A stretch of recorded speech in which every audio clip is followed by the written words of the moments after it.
वंदे मातरम। नमस्कार साथियों, पृथ्वी दर्पण चैनल में आपका स्वागत है। आज हम आपके समक्ष भ्रम तोड़ो समाज जोड़ो का चौथा भाग सुनाने जा रहे हैं, जिसमें व्यवस्था रहेगी वर्ण व्यवस्था का चौथा सोपान शूद्र के विषय में। तो आइए जानते हैं कि शूद्र की परिभाषा क्या है, किसको शूद्र कहते हैं। एक छोटी सी जानकारी है।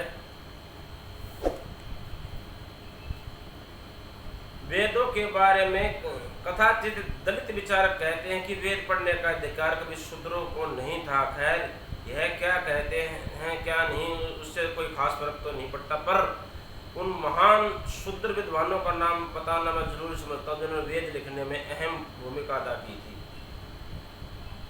पहले नंबर पर आचार्य कवच, दूसरे पे एलूस, तीसरे पे महिदास, चौथे पे अतरेह, पांचवें पे त्रिमा, छठे पे ओशित, सातवें पे काजीवान, आठवें पे वत्स जो हमारे ब्राह्मण समाज में भी इस गोत्र का वर्णन आता। हमारे खूब जानने वाले परिचित हैं जो वत्स लगाते हैं, और यहाँ भी वत्स का वर्णन दिया गया है। नौवें पे है कान्यान, 10वें पे है क्षुदिनिम, 7वें पे है रुक्मिणी, 8वें पे सत्यकाम, 13वें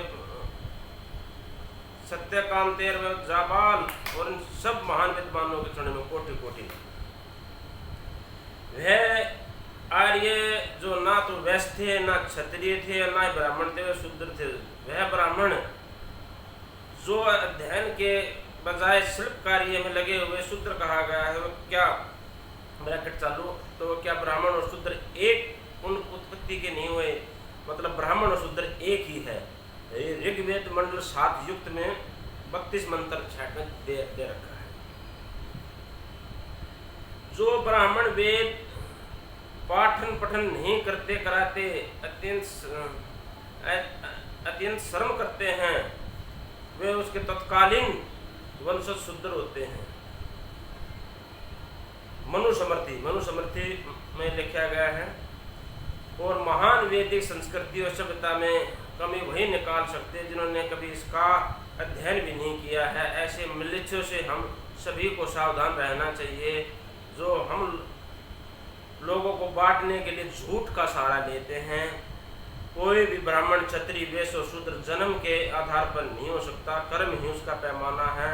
अगर ब्राह्मण शूद्रों की तरह काम करता है तो वह शूद्र है, और शूद्र ब्राह्मण की तरह तो वह ब्राह्मण है। यही हमारे वेदों की शिक्षा है। उसको तोड़ मरोड़ कर पेश करने वाले कथाकथित ब्राह्मणों और दलित विरोधी बताने वाले स्वयं दलित विचारों से ही महान वैदिक धर्म को खतरा हो सकता है। ये लेखक है तो राहुल पंडित ने ये विचार दिया गया है। बिल्कुल, हमने भी जितने वैदिक विद्वानों को सुना है उन्होंने इसी बात पर जोर दिया गया है कि व्यक्ति को कर्म के अनुसार पहचान मिली है, कर्मणा माना गया है, जन्मना नहीं माना गया है। जैसे कि मैं उदाहरण के तौर पर मैं आपको बताना चाहूँ कि मास्टर का बेटा या जब बेटी उसके घर में पैदा होती है तो बेटा बेटी मास्टर नहीं होते। मास्टर बनने के लिए उन्होंने अध्ययन करना पड़ता है, चाहे पढ़ाई करनी पड़ती है, तब परीक्षाएं पास करनी पड़ती हैं, तब जाके वो मास्टर बनता है। इसी तरह इंस्पेक्टर के घर पर इंस्पेक्टर पैदा नहीं होता, डॉक्टर के घर पर डॉक्टर पैदा नहीं होता, और कोई वकील के घर पर वकील पैदा नहीं होता, इंजीनियर के घर पर इंजीनियर पैदा नहीं होता, सीए के घर में सीए पैदा नहीं होता। हर किसी को उस चिंतन मंथन अध्ययन पाठ्यक्रम से गुजरना पड़ता है। और तो किसान के घर पे भी किसान पैदा नहीं होता कि उसको भी अपने बेटे बेटी को किसानी सिखानी पड़ती है। सर्दी गर्मी के फसल और उसके गुणवत्ता और उसके बजाय बिजुई के बारे में बताया जाता है। मजदूर का बेटे में के घर पे को बच्चा पैदा होता है तो मजदूर नहीं होता, उसको भी मजदूरी के गुण सिखाए जाते हैं, तब जाकर वो गुण आते हैं। तो इसमें साफ तौर पर ये बताया गया है कि कोई भी जाति आधारित नहीं है, कर्म आधारित है। कोई भी जन्म आधारित नहीं है, कर्म आधारित है। तो ये पुराने जो विवादों की बातें हैं, फला जाति ने, फला स्वर्ण जाति ने, उच्च जाति ने हमारे साथ ये करा वो करा, इन सभी बातों से हमें उठकर केवल और केवल राष्ट्र के लिए अपनी आवाज़ उठानी होगी। अब ना कुएं रहे, अब तो घर पर टूटी खोल लो पानी आवे, अब भेदभाव की बात नहीं रही है। तो हम क्यों उन पुरानी प्राचीन ऐसे जख्मों को लेकर अपनी जिंदगी को ढोते रहें, जिसको तब भी कोरे देंगे उसमें दर्द ही महसूस नहीं करेगा, उससे पीठ भी रसेगी, उसके अलावा हाँ कुछ नहीं मिलेगा। तो इस पुराने जख्मों पर हमें मरहम लगाना होगा और इनको भूलना होगा और एक नई सोच के साथ राष्ट्रीय हित में आगे बढ़ना होगा। एक रामायण का उदाहरण लेते हैं। रामायण जिसने लिखी महर्षि वाल्मीकि जी, जब रामायण के पात्रों को हम मानते हैं तो रामायण के लेखक उसके रचयिता को क्यों नहीं मानते हैं? ये सब बातें चिंतन मंथन अध्ययन करने की हैं और हमें इस पे करने की परम आवश्यकता है, क्योंकि अगर अभी नहीं तो कभी नहीं की तरफ ऐसा हमने करना होगा। तो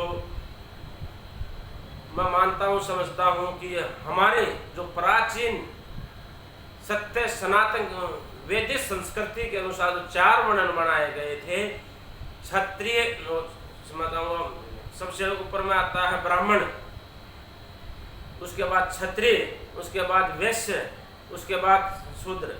तो सबसे ऊपर इसको इस हिस्से को, सिर को यानी कि बुद्धि को ब्राह्मण बोला गया है, जिसको ज्ञान लेने और ज्ञान देने की बात का काम है, दान लेना और दान देने की बात है। दूसरे क्षेत्र पे क्षत्रिय यानी भुजाएं, जो अन्याय अत्याचार से धर्म की रक्षा करता है, उसका ये कार्य है।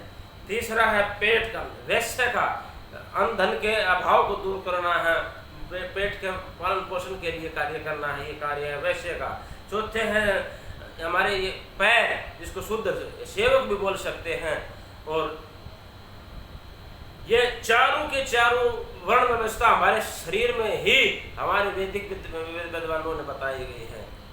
तो कहीं बाहर ढूंढने जाने की आवश्यकता नहीं है। मन ने कहा यहाँ से उठकर चलना है तो पैर उठकर चलेंगे, मन तो नहीं चला, मन को तो पैर नहीं लगे, लेकिन ये पैर हमारे काम आए तो पैरों ने हमारी सहायता करी तो वे हमारे सेवक हो गए, उसको शूद्र का नाम दिया गया है। तो मित्रों, मैं मानता हूं कि जो भी हमारे दिल में, दिमाग में कहीं जातिवाद का कोई जहर है, कोई अंश है, कोई ऐसा विचार है, कोई प्राचीन हमारा इतिहास है जो हमें दर्द देता है, तकलीफ देता है, उन सब को भूलकर केवल और केवल इस राष्ट्र रक्षा के लिए, माँ भारती की रक्षा के लिए हमें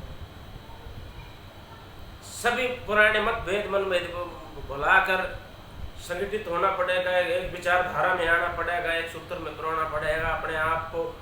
क्योंकि हर कोई किसी के लिए यहाँ खतरा बढ़ता ही जा रहा है, कोई सुरक्षित नहीं है। कोई कितना ही बड़ा धनवान हो, कितना ही बड़ा बलवान हो, कितना बुद्धिमान हो, यहाँ इस फिलहाल इस वर्तमान सामाजिक ढांचे में, स्थानीय बाने में कोई भी सुरक्षित नहीं है। कोई भी अपने आप को स्वाभिमानी तौर से अपना जीवन नहीं जी पा रहा है। इसके लिए वापस हमें अपनी जड़ों की तरफ जाना पड़ेगा, जहाँ से हम पिछड़कर यहाँ आगे थे। और इस व्यवस्था जो पत्तों को जो सींच रहे हैं और जड़ों को काट रहे हैं, इस व्यवस्था को हमें पूर्ण समझना होगा। आज के इस चौथे शुद्ध विषय में इतना ही। अगला जो विषय होगा वो आपके समक्ष रखा जाएगा, मैं बता देता हूँ।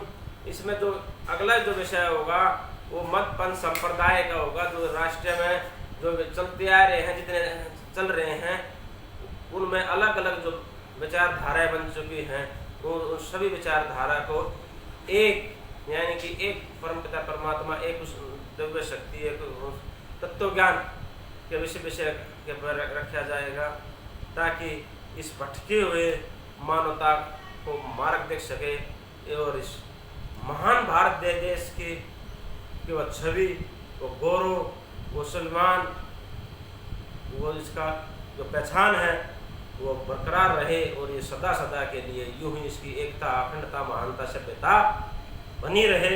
यानी भाव स्वभाव के साथ आप सभी को सत सत नमन करता हूँ। आपके लिए आपका दिन मंगलमय हो, आपका जीवन मंगलमय हो, आपके परिवार के लिए, आपके समाज के लिए और समूचे राष्ट्र और समस्त मानव जाति के लिए मैं कल्याण की कामना करता हूँ। आप सभी को बहुत बहुत धन्यवाद। जय हिंद, वंदे मातरम, नमस्कार साथियों। ओम धैर्य धारणम, ओम